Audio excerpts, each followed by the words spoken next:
This podcast of The Pat Campbell Show is powered by the law offices of John M. Dunn. And I am joined in studio by Kevin Stitt, back for his second visit. Kevin is one of, is it 5 or 6 Republican gubernatorial candidates? 6. 6 now. Okay. I always leave somebody off there. I don't know who I forget, but you're one of the 6 that are out there. I wanted to get you back in studio. In fact, I'm bringing some other people on. We got Mick Cornett tomorrow on the program and some of the other guys next week as well. But just sort of touch base, reestablish contact with you, and go over some issues. One in particular I want to talk about with everybody is this move by Governor Mary Fallin to put the State Question 788, medicinal marijuana, on the ballot. And I need to know where you stand on that. Are you? And does this throw the election one way? Does it benefit having it in the spring or the summer as opposed to having it on the ballot in the fall? Yeah, I think if you kind of read the tea leaves or you're kind of analyzing the situation, I think I'd rather have it in the on the June ballot than the general for sure, because I think it might help the Democrats more on the bring out more voters on the November ballot. Okay, so yeah, and the thing is they think it's going to bring out younger voters. All right, so where are you on medicinal marijuana? So where I'm at on that is if a doctor is truly prescribing something and it's a drug that they think is going to help their patients, right, I'm not going to get in the way with that. I would be for that. That's fine. 29 other states have done it. My problem with this specific bill is it looks a little bit too broad. It looks more like recreational marijuana. That would be I'm totally against. I just think there's too many unintended consequences. I think we can look at Colorado. I think as long as it's illegal federally, I don't think the state should open up that and in any kind of way for recreational use. I was talking with Joe Dorman, who was actually involved in putting that language together to begin with. He says the same thing you do. He's concerned about the language. He says that language needs to be tightened because it's too loose, and some things could happen that maybe aren't intended. Yeah, absolutely. I mean, you've got it's way too broad. There's people are telling me that even a veterinarian could prescribe it. I mean, it's just craziness. So you need to tighten it up. And I think if it's truly for medical use and it's supposed to be the only pain medication or whatever, I'm not a physician, but obviously if they're going to prescribe it to their patients, then I wouldn't want to get in the way with that. Do you think this is going to have a big impact on the Republican primary? Because if you go back to 2002, one of the issues back then was cockfighting. Mm-hmm. And that actually, what it did was it got a bunch of rural Democrats to show up that really were able to swing the election in a certain direction. And because Gary Richardson was involved and maybe Steve Largent wasn't as serious as he should have been about it, you wind up with Brad Henry. Do you see this one having any kind of impact like that? It could swing a little bit, but I don't. I think the people are so ready for outside leadership. Everywhere I travel, I'm going all over the state, and they're just saying, hey, the guys that got us in this mess are not going to be the people that get us out of it. We need an outside business guy perspective to lead our state, and the career politicians just aren't getting it done. And so we really like our chances, and whether that's on the ballot or not, we don't think it's going to make that much of a difference. Because why are you doing this? Because you're pretty well-established businessman. You got a successful business. Why get involved in this? You've never held elected office, right? Correct. So why get involved in this in now? Here's the deal. I'm 45 years old. The state has been great to me. I grew up here. I'm raising my family here. I started my company with $1,000 in a computer. We have over 1,100 employees now. But our state's in real trouble, and I travel. We've got offices, and we do business in 40 states, and we've got about 155 offices. I travel all the time to Texas and Arkansas and Colorado and all these states around us, and there's just tremendous momentum, and the jobs, the economy's booming, and the job creation is going crazy all around us, and we're getting left behind. And so I look at who's running for governor, and to me, it just looks like more of the same. If we keep electing the same folks, then we're going to be in the same situation 8 years from now. And so we need to do something different. So I want to temporarily take off from my business, and I think that's what our forefathers wanted, and go serve my state. So what would you do differently than, say, Mary Fallin, who, in my opinion, has not been nothing but a placeholder for the last 8 years? When I had Scott Pruitt on before he headed up the EPA, he was playing around with the idea of running for governor and also running for Congress. He said whoever runs for governor, he said, is going to have to make some difficult decisions. He says we need bold leadership and somebody willing to make difficult decisions. So what are some of those difficult decisions that need to be made? What would you do differently than Fallin? So, We all know this budget is a complete nightmare. It's just a complete mess. Every time we turn around, like the State Department of Health has misappropriated $32 million. That wouldn't happen if I was governor.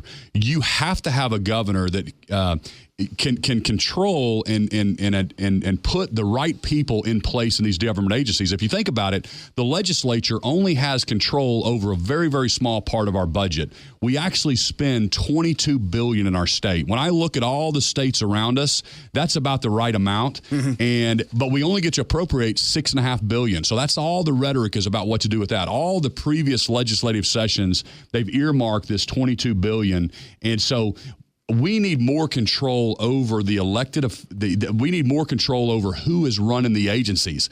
State government is more like running a business than you think. We know as conservative Republicans, we have to deliver services to our citizens. We just want to do it effectively and efficiently. Okay. So you said that misappropriation of the $32 million wouldn't happen under your leadership. Yeah. What would you do to prevent that? How would you have stopped that? So, I think the governor needs more control over those boards. We change one law. We need the governor's ability to remove board members. So the way this happens right now is the governor can appoint the board members. Once they're on the board, they're on for 5 years, 7 years, 9 years, depending on what the term is. Then those boards are choosing the executive directors of these different agencies. There's about 120 different agencies in state government. Okay. You've got to have the right process-oriented people, the right business-oriented people running those agencies. It's a nightmare. When I've met with the legislature, I've called all 101 reps and all the senators, and I've been meeting with them. And these agencies come to them. If you think about it, Pat, they're coming to them saying, we need 20 million more. We need 50 million more. We need 10 million more. We always need more. They have no way to know if it's accurate. There's no metrics involved. There's no way to determine how they're being run efficiently. I run a company with 1,100 employees. We have 25 different cost centers. You have to know how those cost centers are being run and make sure they're being run efficiently. Again, we're talking with Kevin Stitt, gubernatorial candidate. Kevin, if people want to find out more about you and your campaign, where do we send them? StittForGovernor.com, and that's obviously our Facebook, our website. Right. You can text the word Stitt to 70,000, and then we can communicate with you that way as well. Right. So we got a couple things here. We've got a House bill that's been proposed to ask for a constitutional amendment to be passed that would change the vote threshold for tax increases and other revenue-raising measures in Oklahoma from a supermajority, currently 75%, down to just 60%. Now, the reason being given is that the 75% requirement makes it too hard for legislators to do their job. Do you agree that it needs to be easier for lawmakers to raise our taxes? I don't. I think 75 is the right threshold. The problem is it's leadership. It comes back to I meet with these House members and the senators. I say, if I'm fortunate enough to win, how could I do a better job? And they all tell me, Kevin, have a plan and meet with us. The problem is we didn't have leadership over there last year. We should be talking to the other side of the aisle. What happened was we came out and said that we were going to veto any non-revenue raising measures. And so that put all of the It gave the Democrats more wins in their sails than they should have had. Right. But if you sit down, you get to their caucus, I believe that they're good folks on both sides of the aisle, and it takes an outsider to be able to work across those aisles. If we truly need revenue-raising measures, we can lead and we can make it happen. But I don't want to make it easier. Talking about medical marijuana, teacher pay. How can we finally do something about the amount teachers are paid, and what's the right amount? Where do we get the money from? Yeah. So, I look at everything in market. And so what I call market, it's kind of the 6-state footprint around Oklahoma. All right. So I believe we have to pay our teachers what market is, what they pay in Texas, Kansas, Arkansas, what the average. Now, we're not as far off as they make you think we are. Okay. Because of, some of the health benefits, some of the benefits that we do that other states don't. So we have to compare apples and apples first. But the money is there. Like I said, we spend $22 billion in our state. If I look at common education, higher ed, and then career techs, nobody is aligning how we work together. There is money in career techs or higher ed that right now we can shift to common ed, for example. As long as everything wasn't so siloed, it's going to take an outsider, a guy that comes in that says, you know what, why can't we do this? because I don't think that the future just happens, Pat. I think you make your own future. And we're either going to continue to be a poor state, or we are going to have to make some of these tough decisions and be able to use the whole budget where it needs to be used. All right, another one for you again, talking with the gubernatorial candidate, Kevin Stitt. Last year, most of the legislative debate over the state revenue has either been the voices saying we need more revenue, or those saying we have enough revenue if we spend it wisely. But there hasn't been any voice out there saying how much revenue is actually owed to the state. Historically, there's been a significant amount of sales, property, income, and or corporate taxes that aren't paid as they should be. And we're talking millions of dollars here with this. So the tax commission's answer is always just give us more money and we can do a better job. However, even the IRS uses private sector businesses that specialize in collecting taxes for the government.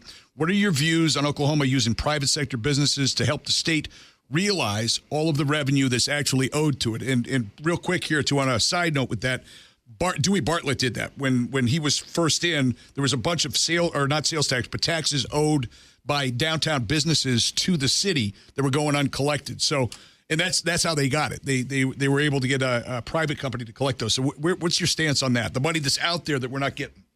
Yeah, so if we're having a hard time collecting it, and there's like outside collection firms that we can pay a fee to do that for us instead of expanding government to do it, absolutely for it. The other thing, when you look at the budget, our Medicaid spending has gone. We've expanded Medicaid from 500,000 people to over 1 million. All right, so 27% of our population is on Medicaid right now. We haven't gone back and audited and made sure that the people that are on it should be on it. Other states, again, I go back to market. Other states like Illinois has done that, and they've done these audits. They're saving $1 billion. We need to get the able-bodied working adults without children off those type of services so we can actually have the money to spend on the people that need it. Right. That sort of parlays into another thing I brought up here. In 2010, the city of Tulsa, they did their KPMG study. I don't know if you remember that. I still got a copy of it around here. And they were looking for ways to operate more efficiently. And so they got this big study they gave me. The mayor, city council looked at it. They made a couple of the changes, but they didn't implement, even a majority of them. I mean, there's tons of money that could be saved by consolidating or selling off things or consolidating services with the county. Nobody did that. Nothing like that's ever been done on the state level, at least in the last 20 years that I'm aware of. Where are you on that? I mean, if this was a business, wouldn't that be the first thing you'd do? Oh, 100%. I mean, you can go through all of the different, as we're traveling and I'm learning the different issues, there are all kinds of opportunities for, like you said, consolidation. There's overlap. I love what Texas has done. Texas has a sunset provision. So every 12 years, they have an outside audit firm comes in to make sure that every single agency, there's no crossover, there's no duplication of services, and you basically have to re-explain why you're needed going forward. So again, it's going to take outside leadership. The guys that got us in this mess, the career politicians, they're going to do nothing different. It's going to be the same old, same old. I want to take off from my company, go serve my state, and make these decisions. Kevin, before I forget, if people want to find out more about you, your campaign, where do we send them? Yeah, you can go to stittforgovernor.com. You can we've got our Facebook page up. You can like us there, follow us. You can also text the word Stitt to the number 70,000. Okay. And then we can text you and communicate. And that app, you can download our app, and it has all of our information there, too, where we're going to be. So Trump's or the Republicans' tax reform bill, where are you on that? What's that going to mean for us here in Oklahoma? We had stories last week of several companies, local companies, that have given big checks to their employees just based on what they think this is going to mean for their business. So you as a businessman, what is this going to mean for the state of Oklahoma?